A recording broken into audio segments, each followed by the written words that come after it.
Mars has no protective magnetic field and gets blasted with radiation strong enough to destroy fragile organic molecules within years. Complex carbon chains simply should not survive there. NASA sent 2 rovers anyway, using instruments never meant to hunt for anything alive, into craters chosen for water, not biology. Something in the drilled rock did not follow the rule. Why these 2 craters even got picked? Neither rover landed on Mars by accident. Curiosity touched down inside Gale Crater in August 2012, a 96-mile wide basin scientists chose specifically because orbital images showed layered mineral deposits consistent with a lake that once filled the crater floor.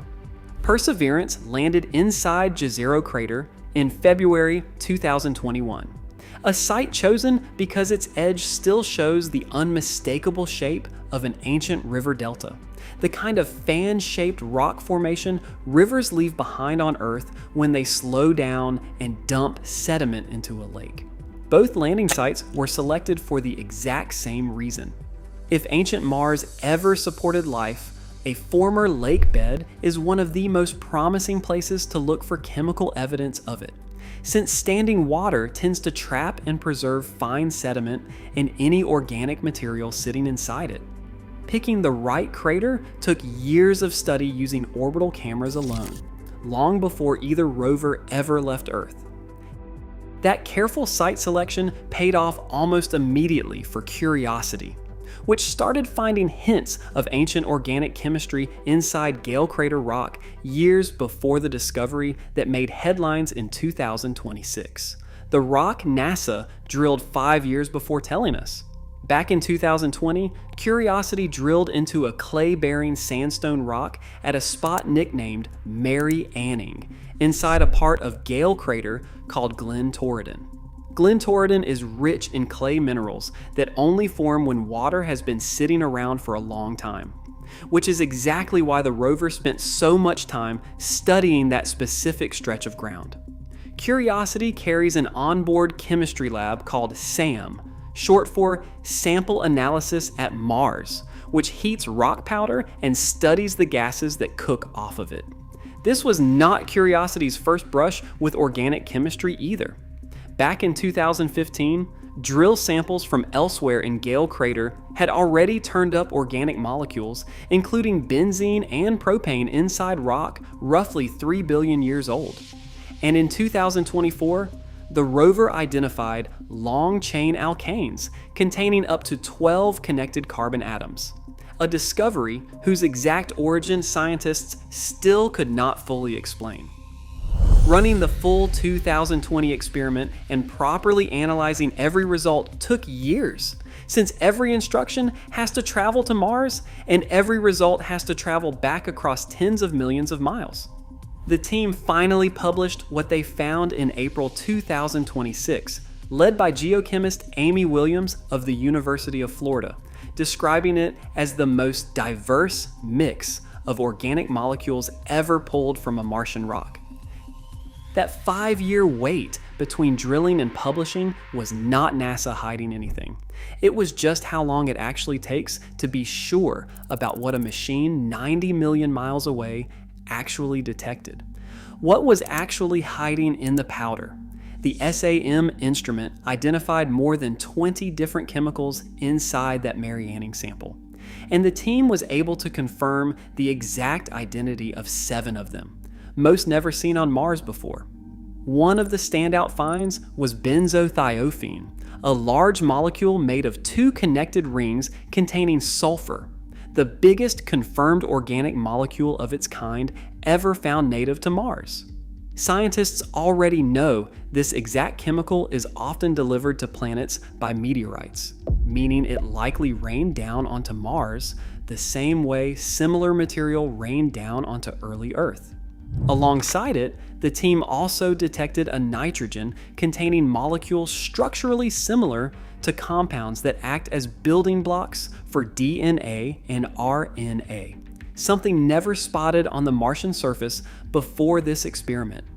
The team also identified an ester called methyl benzoate and a molecule called naphthalene, along with several other single ring and double ring aromatic compounds sitting in the same sample. Williams explained that the same material that fell on Mars likely fell on Earth too, and on our own planet, that kind of material probably helped provide the raw ingredients life eventually used. Before we move on, if you're enjoying this analysis, please consider subscribing. It helps the channel tremendously.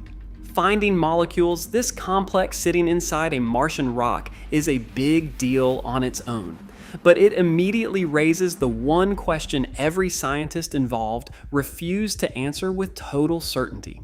Does chemistry like this mean life, or does it just mean chemistry? Why this does not prove life, according to NASA itself. Every article and press release covering this discovery repeats the same careful line.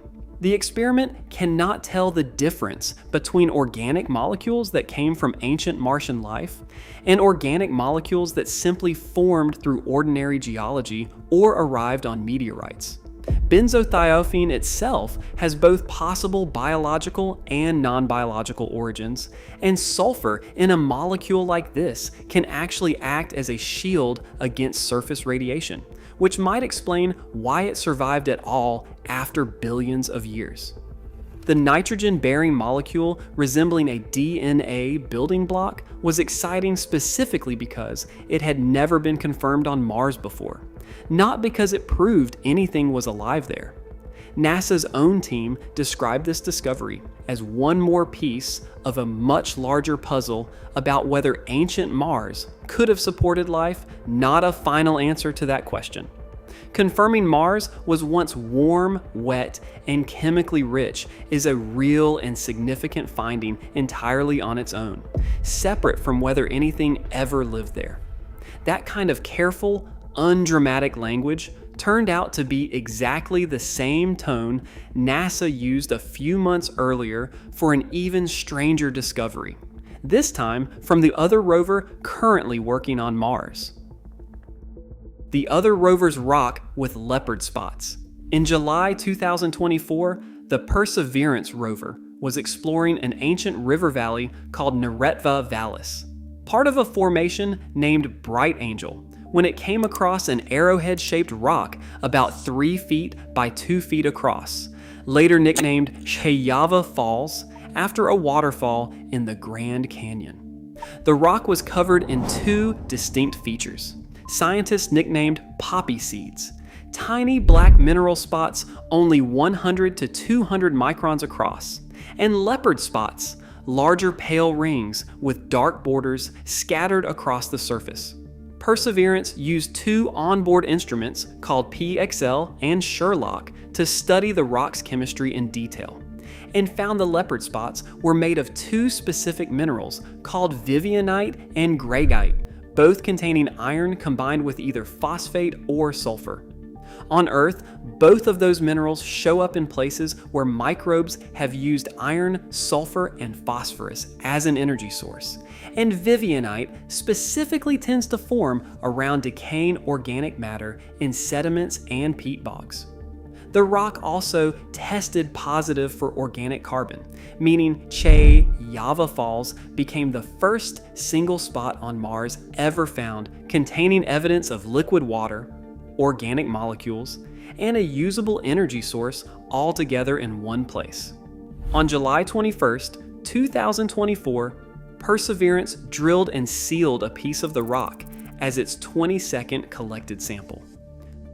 Finding all 3 ingredients life needs in a single rock was already historic, but NASA still had to decide exactly how confident that discovery actually made them.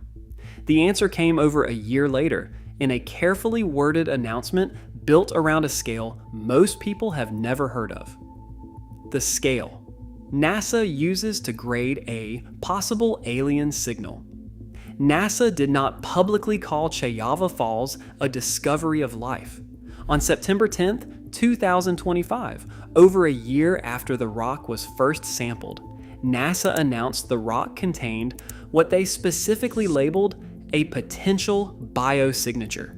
meaning a feature that could have a biological origin, but still requires far more study to confirm one way or the other. Nikki Fox, the Associate Administrator for NASA's Science Mission Directorate, told reporters the spots were potentially made by some form of ancient life, describing it as a leftover signature rather than life itself, and stressing that nothing currently living was involved. NASA uses an actual 7-step framework called the Confidence of Life Detection Scale, or COLD scale, to grade discoveries like this one.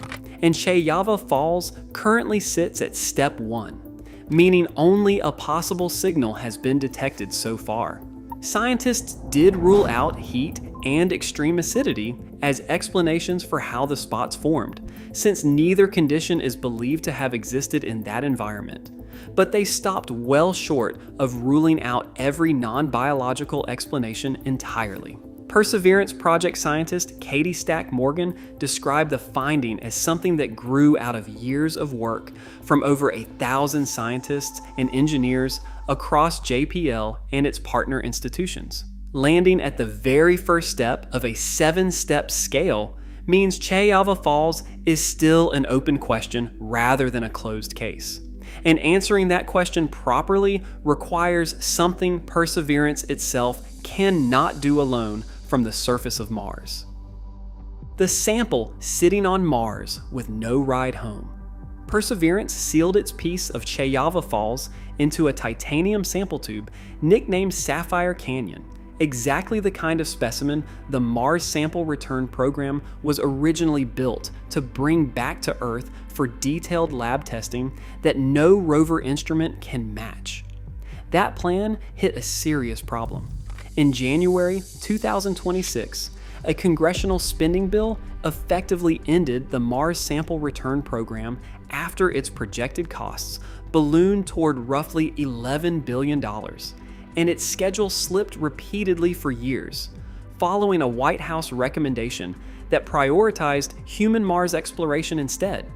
Congress redirected $110 million toward a new effort called Mars Future Missions, meant to preserve some of the underlying technology work, particularly systems for landing safely through the thin Martian atmosphere. Perseverance itself remains healthy and continues collecting samples in Jezero Crater. And as of mid-2026, the rover has been active for more than 5 years and collected dozens of sample tubes from geologically diverse locations across the crater. But those tubes, including the one holding Cheyava Falls, currently sit on Mars with no confirmed mission or timeline to ever retrieve them. Answering whether that rock spots came from ancient microbes or simple chemistry may ultimately require exactly the kind of laboratory equipment that only exists here on Earth. For now, Mars is holding on to its own best piece of evidence, and nobody currently has an approved plan to go get it. The helicopter that made all of this easier then went silent.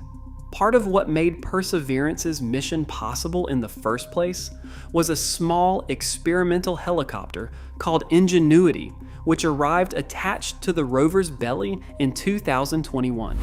In April of that year, Ingenuity became the first aircraft in history to achieve powered, controlled flight on another planet, a technical milestone that had nothing to do with hunting for life and everything to do with proving flight was even possible in an atmosphere less than 1% as dense as Earth's.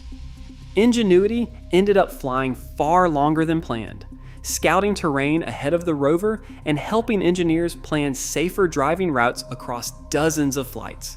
The helicopter has since been retired, but the communication hardware it used to talk with Perseverance did not go to waste.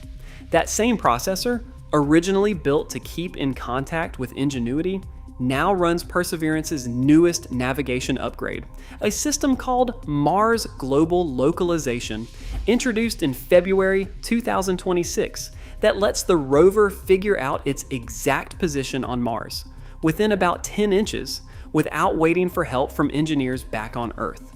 Reusing old hardware to solve a brand new problem turned out to be a pattern NASA leaned on again just a few months later, this time with an entire spare rover instead of a single spare part.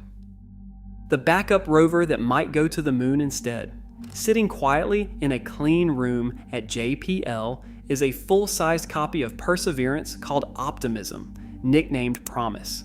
Originally built purely to test software updates and driving commands on Earth before engineers risked sending them to the real rover millions of miles away.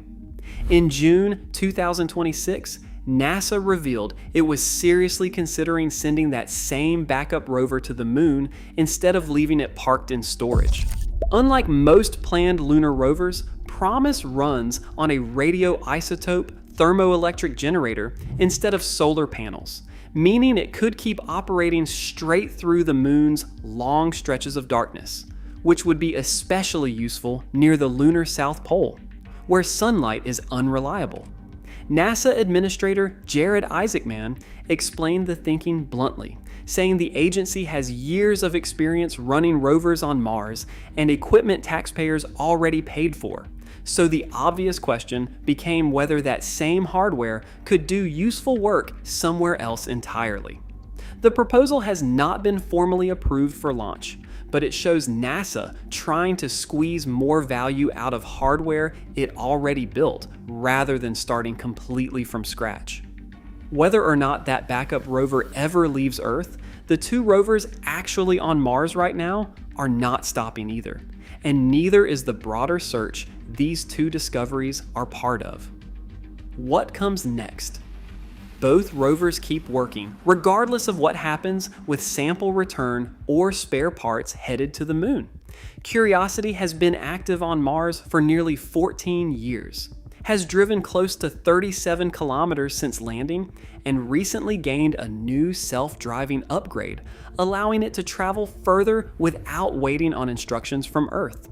Perseverance received its own navigation upgrade in February 2026, letting it pinpoint its own location without any outside help for the first time. NASA is also moving forward with the Escapade mission, which is using a gravity assist near Earth on its way toward Mars, alongside Japan's upcoming MMX mission targeting the Martian moons.